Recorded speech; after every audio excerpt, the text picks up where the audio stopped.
Tony, Syracuse has three really dangerous three-point shooters. They all got going in overtime. Your guys were 7 for 31 from three. Was that ultimately the difference in the game? I think there's a lot of factors when a game goes to overtime. You can look at, you can point to so many things, and every coach will say it. We had a free throw violation that took a point off the board. We missed some free throws. We didn't get back. Well, some coverages. I always tell our guys, so many of these guys aren't used to. Well, it's hard to win, and a lot of these guys aren't either used to losing. We lost a couple in a row, and it's a fine line, and all those little things matter. Whether you don't go get a rebound when it's in front of you. Can't control missing a shot. I mean, you got to take shots and shoot them. But there's certain things you can control, and that's the message is learn from it, try to control what we can control. And, I said, don't hang your head, but don't you dare think, well, this was just a fluke. Oh, it's just a fluke. They threw in a one off the board. No. Look at it for what it is. We got to keep getting better. And, of course, you have to stay together. It's easy to divide the house, say, well, it's him, it's this, it's that. You got to be able to win together, you got to be able to lose together, and then grow, and that's what we'll do. And when you have, less experienced guys in certain spots, you keep plugging. But that zone is, when all of a sudden you're not making shots, it starts tightening up. And but then we got the ball in certain spots there, but we couldn't come up with key stops, whether they made some tough shots or we made some breakdowns. It was a little bit of both. So the ACC, at least with a lot of the teams, it's just whoever's ready to play and plays the best,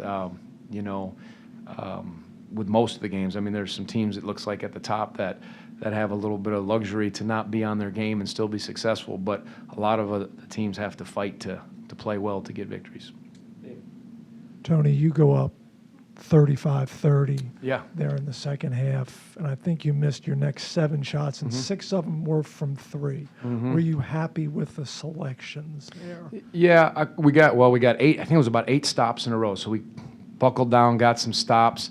We were getting inside. I'll have to look at it, David. I think some of them were so wide open that, you hit one, it's maybe, I'm not saying it separates. I don't think it's ever a separation game, but a little fuzzy right now to say were they exactly the shots we want. A couple times I thought we were in there and we could have maybe been more aggressive and turned at the rim when the ball went to the high post. We just started running a little high ball screen and letting guys make plays, and certainly had our chances to win. But looking at the numbers, you'd say, well, you can't take that many, but they were literally, giving it to us, and you got to take a couple of those. Tony, I think he played every minute in Syracuse. He played every minute tonight, 45, including all of overtime.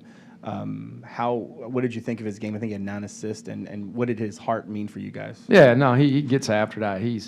This is a whole different role for him, and he's trying desperately, as everyone is, to win, and I don't ever question his heart. I think he's got a lot on his plate trying to make plays, take shots, score.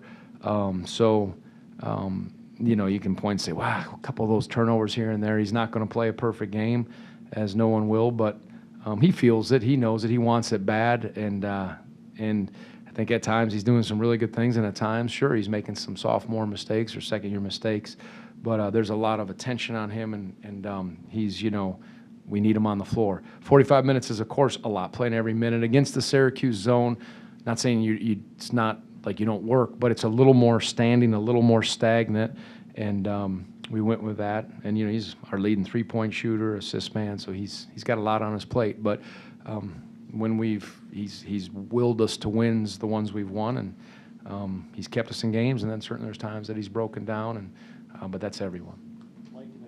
Tony, you opened the year with these guys, and I'm just curious, in the time since that game, what development have you seen offensively from your guys, and do you have a better sense of what you can get out of this group? Yeah, when we played in the first time, actually, we guarded really well and we were ready. What's different about them, and I know it's not the question, but they're going now. Gerard, Hughes, and Boeheim are very aggressive now.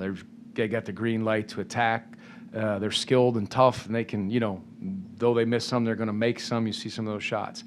So that's a harder guard for sure. Where are we at?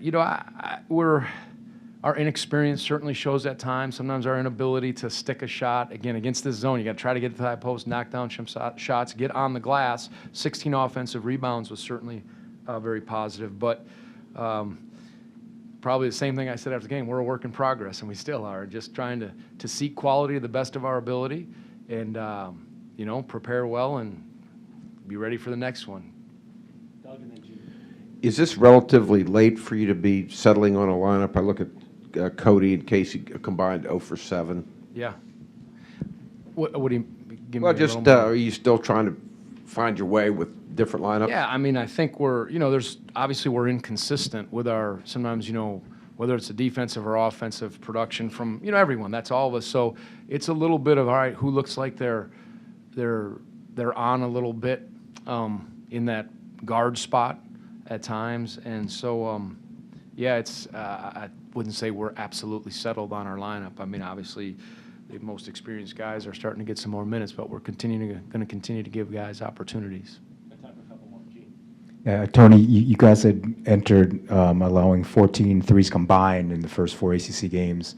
Syracuse makes 12 today and 5 in overtime. What were some of the breakdowns in that area? Some were transition defense. Some were the hand was down, they went up for a shot, and they'll shoot it from deep. They're one of the more dangerous threesome 3-point shooters that you'll go against. And a couple times, there was a ball screen, and we wanted to bounce it out, and Gerard hit the big 3. We sort of played it soft. So there's a number of things, some on us, some on them, meaning good on them that they just hit some shots. I shook Coach Boeheim's after, and I said, did you teach your son how to make that fall-away three-pointer? And like a typical father, he said, well, he missed a lot of shots, though. He said that. So something my pops would probably say, too, in the same spot. But, some on us, some on them, just rising up from deep and shooting it. And it doesn't look like the three-point line has affected them. And the coach has said that they're improving. They're offensively, they're certainly getting some good looks. Tony, watching you guys whip the ball around the outside, were there times you thought that guys passed up open shots and just kept it moving? Of course, yeah. Sometimes it's up at the top. A couple times Cody, he didn't even want to look at it, and that's hard. If you don't feel like you're either going to make it or your shot's not there, I think sometimes you have to step in and take them. And so we put Thomas up there, told Kihei, I don't think you have to shoot it every time, but you have to be willing to look at the rim. And those are all parts of being inexperienced and at times unsure in those spots and not feeling confident. So you learn from it, and that's why I said, all right, we've got to put some guys up there that will look at it a little more. And there was, they backed off. So, again, I think Kihei started attacking, and he's trying to do a lot of things, so that's going to probably show in some of those turnovers. But for sure we passed up some shots that looked like they were horse shots, and then we took some too.